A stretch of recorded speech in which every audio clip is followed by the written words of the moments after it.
बिस्मिल्लाहिर्रहमानिर्रहीम। अस्सलाम वालेकुम स्टूडेंट्स। आज के हम अपने लेक्चर में इंटरनेशनल रिलेशंस की एक थेरी डिस्कस करेंगे जो कि है क्रिटिकल सोशल थेरी।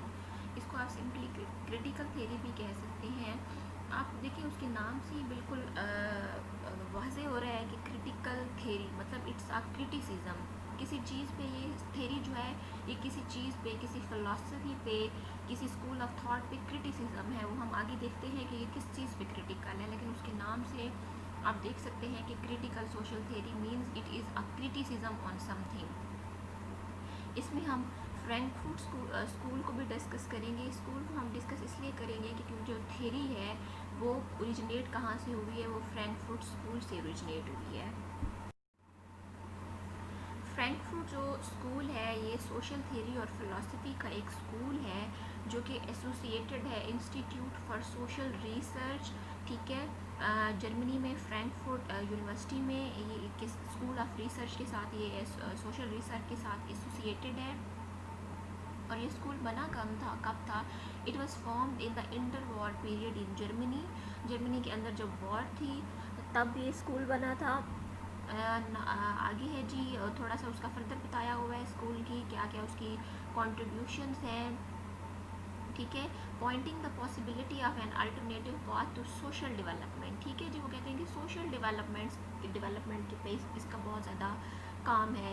काफ़ी सारे स्कूल्स ने जो है वो ऑथर्स को डिस्कस किया है, काफ़ी सारी फ़िलासफ़ीज़ को डिस्कस किया है, जिसका नीचे जिक्र किया गया है कि एंटी पॉजिटिविस्ट सोशोलॉजी है, उसमें डिफरेंट आगे और चीज़ें हैं और काफ़ी डिसिप्लिन हैं, उनको भी इस स्कूल में डिस्कस किया गया है। लेकिन जो हमने चीज़ डिस्कस करनी है that is critical social theory. और वो कहते हैं कि जो स्कूल है ये फॉलो किसकी थेरीज को करता है, तो इसके जो फॉलोअर्स हैं फॉलो किसको करते हैं, उनमें कैंट है, हेगल है, मार्क्स है, फ्रूड है, वेबर है और लुकास है। ये जो मेजर फिलोसोफर गुजरे हैं बेसिकली इस स्कूल की जो सारी रिसर्च है वो इनके काम के इर्द गिर्द घूमती है।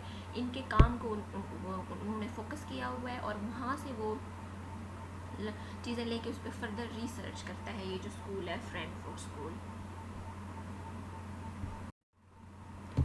आगे है जी, फ्रैंकफर्ट स्कूल बेसिकली पीछे हमने पढ़ा है कि जर्मनी में था।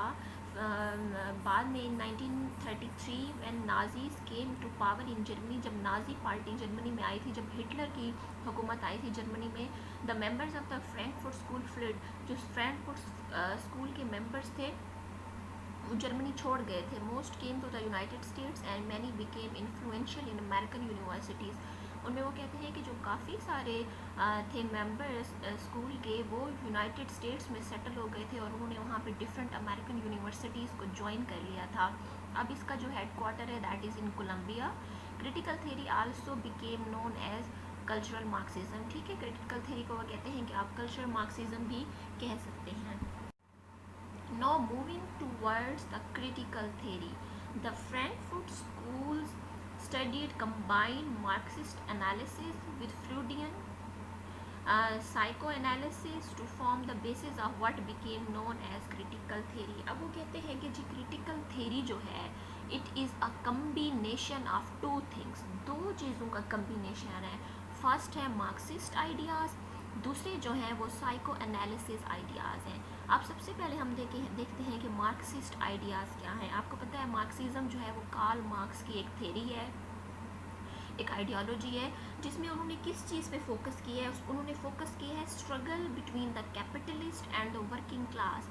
जो वर्किंग क्लास और जो कैपिटलिस्ट हैं, जो सरमायादार लोग हैं, उनके बीच में स्ट्रगल जो है उस पे फोकस करती है मार्क्सिज्म, ठीक है। और इसमें मार्क्सिज्म में कार्ल मार्क्स एक और बात करते हैं, वो कहते हैं कि जो रिलेशनशिप है, जो पावर रिलेशनशिप है बिटवीन द कैपिटलिस्ट सरमायादारों में और वर्कर्स में, वो एक्सप्लॉइटिव है और उसकी वजह से हो सकता है कि जो है क्लास कॉन्फ्लिक्ट क्रिएट हो सोसाइटी में, ठीक है जी। ये जो है मार्क्सिज्म की जो बेसिक एक क्रक्स है उनकी थ्योरी का, वो मैंने आपको बता दिया। बेसिकली वो फोकस कर रहे हैं, उनका एम्फेसिस किस चीज़ पे? उनका एम्फेसिस है struggle between the capitalist and the working class. सरमायादारों और जो वर्किंग क्लास है उनके बीच में जो स्ट्रगल है, जो पावर रिलेशनशिप है, कार्ल मार्क्स उसको डिस्कस करते हैं और वो कहते हैं कि वो एक्सप्लॉइटिव है और हो सकता है कि उसकी वजह से जो है एक क्लास कॉन्फ्लिक्ट क्रिएट हो सोसाइटी में। ये तो हमने मार्क्सिज्म को डिस्कस कर लिया।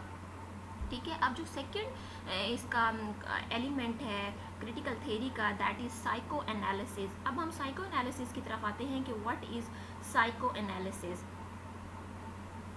साइको एनालिसिस जी, जो फ्रूडियन साइको एनालिसिस इसको कहते हैं, इसको इसलिए कहते हैं कि फ्रूड जो हैं उन्होंने ये एनालिसिस दिया है और इसमें वो बात करते हैं कि इंसान जो है वो अपनी अनकॉन्शियस को कॉन्शियस में तब्दील कर सकता है।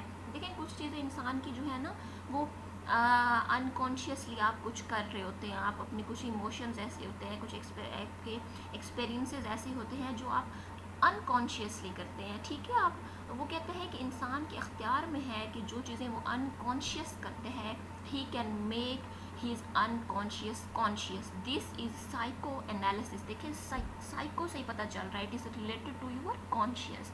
ठीक है। इसमें वो यही बात करते हैं और वो कहते हैं कि आप अपनी जो अनकॉन्शियस है इसको आप अपनी कॉन्शियस बना सकते हैं। इसका ताल्लुक आपकी साइकी से है, आपके माइंड सेट से है। So critical theory is a combination of these two things, Marxism and psycho analysis. ये दोनों मैंने आपको बहुत ही आसान अल्फाज में समझाने की कोशिश की है, होपफुली आपको समझ आ जाएगा। फर्दर देखते हैं कि क्रिटिकल थेरी में और क्या चीज़ है।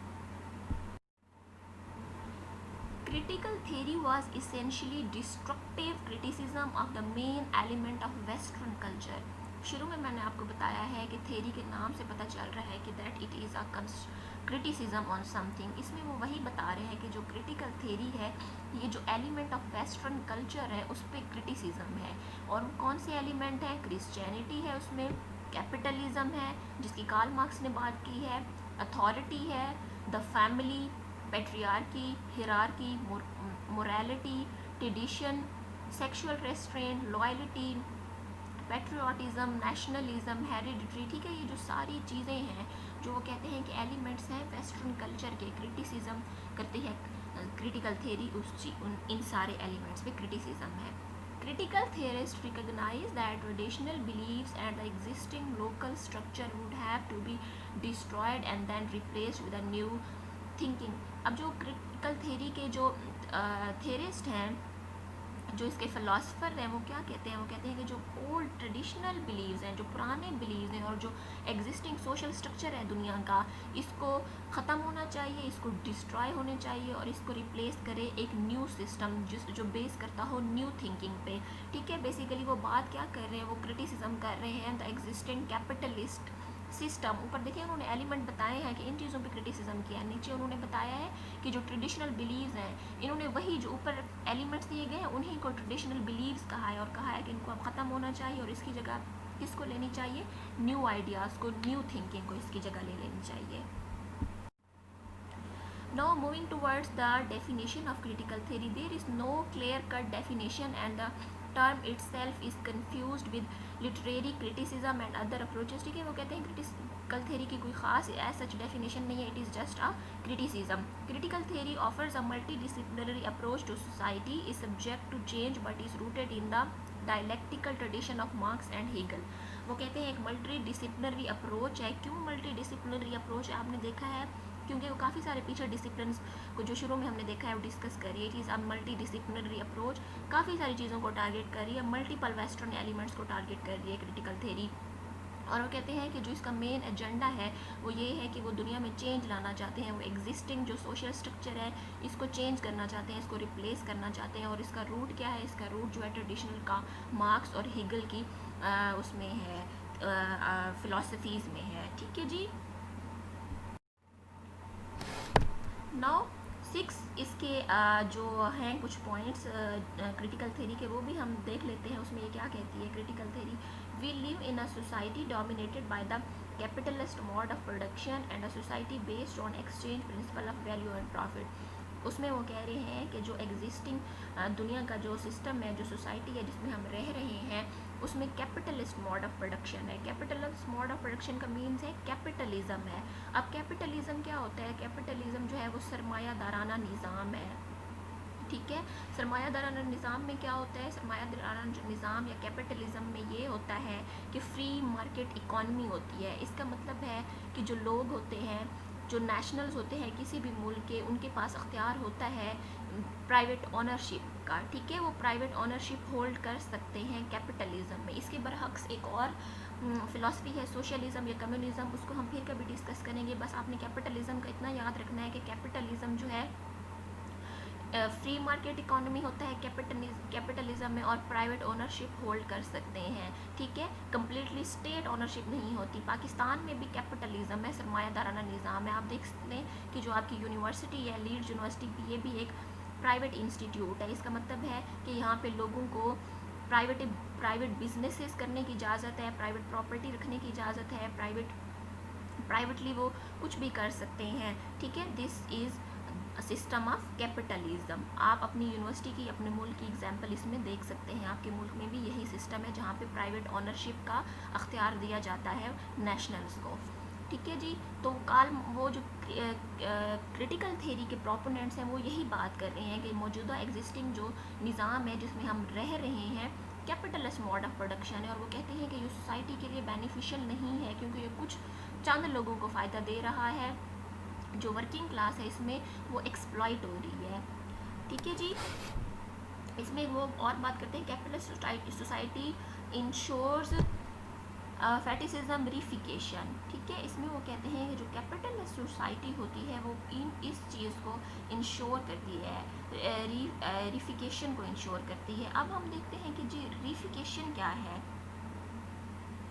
रिफिकेशन एक ऐसा प्रोसेस है जिसमें वो कहते हैं कि सोशल रिलेशनशिप को आप इस तरह से परसीव करते हैं कि वो इनहेरिटेड एट्रीब्यूट्स हैं, लोगों के इनहेरिटेड एट्रीब्यूट्स हैं, उनको इनहेरिटेंस में मिले हैं। जो सोशल रिलेशंस हैं उसमें वो कहते हैं कि आप परसीव कर लेते हैं कि जो आपके सोशल रिलेशंस हैं, लोग कैपिटलिस्ट में आप उन्होंने सोशल रिलेशंस की मिसाल क्यों दी है, ताकि आप अपने बिजनेस को, आप अपने कैपिटल को एक्सपेंड कर सके। इसलिए वो कहते हैं कि रिफिकेशन में क्या होता है, कैपिटल सोसाइटी इंश्योर करती है रिफिकेशन को। और रिफिकेशन में क्या होता है, रिफिकेशन में वो कहता है कि जो आपके सोशल रिलेशनशिप्स होते हैं आप उनको परसीव करते हैं कि ये इनहेरिटेड एट्रीब्यूट्स हैं लोगों के, ठीक है।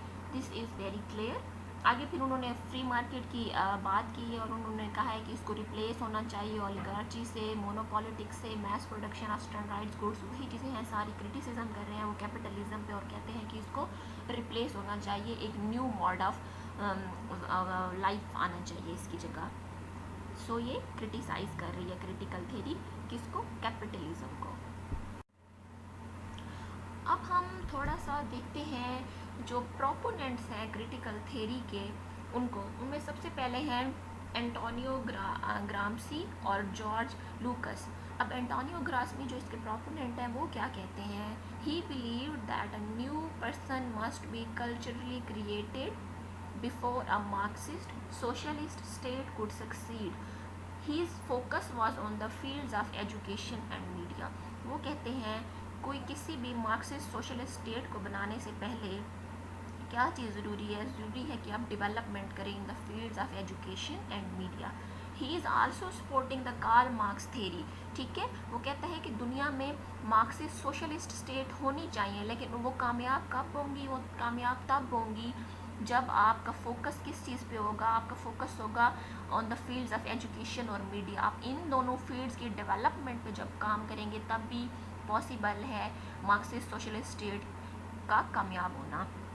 लूकस, अब जो दूसरे इसके प्रोपोनेंट हैं क्रिटिकल सोशल थ्योरी के, लूकस, वो क्या कहते हैं, Lukacs thought that existing cultural norms had to be destroyed in order to replace them with the new revolutionary Marxist principles. वही बात कर रहे हैं, वो कहते हैं जो एग्जिस्टिंग कल्चरल नॉर्म्स हैं, वैल्यूज़ हैं, इनको ख़त्म होना चाहिए और इनकी जगह न्यू जो रेवोल्यूशनरी रिफॉर्म्स हैं या प्रिंसिपल्स हैं वो आना चाहिए। और वो न्यू रेवोल्यूशनरी प्रिंसिपल्स कौन से हैं, वो कहते हैं उनके मुताबिक वो प्रिंसिपल्स हैं जो मार्क्स ने दिए हैं। आगे उनकी एक स्टेटमेंट है वो हम देख लेते हैं। ही said I saw the revolutionary destruction of society as the one and only solution to the cultural contradiction of the, ठीक है, इसमें वही बात उन्होंने की है, ठीक है। Together they found the Frankfurt school, basically इन दो लोगों ने जो है वो फ्रैंकफर्ट स्कूल की इब्तदा की थी। नेक्स्ट जी जो है प्रोपोनेंट क्रिटिकल सोशल थ्योरी के वो हैं GWF हीगल, ठीक है। हीगल अब क्या बात करते हैं, हीगल अपनी इस उसमें सारी जो बात कर रहे हैं वो, ठीक है, फ्रीडम ऑफ इंडिविजुअल की बात कर रहे हैं। वो कहते हैं कि आप इंडिविजुअल्स को फ्रीडम दें, आप ह्यूमंस को फ्रीडम दें। Why? Because humans are driven by a common interest in freedom. उनके मुताबिक कि कॉमन इंटरेस्ट होता है ह्यूमंस का, इंडिविजुअल्स का, किस चीज़ में? फ्रीडम में, आज़ादी में। ये उनका पॉइंट है। ठीक है, ये हम बस आज के हम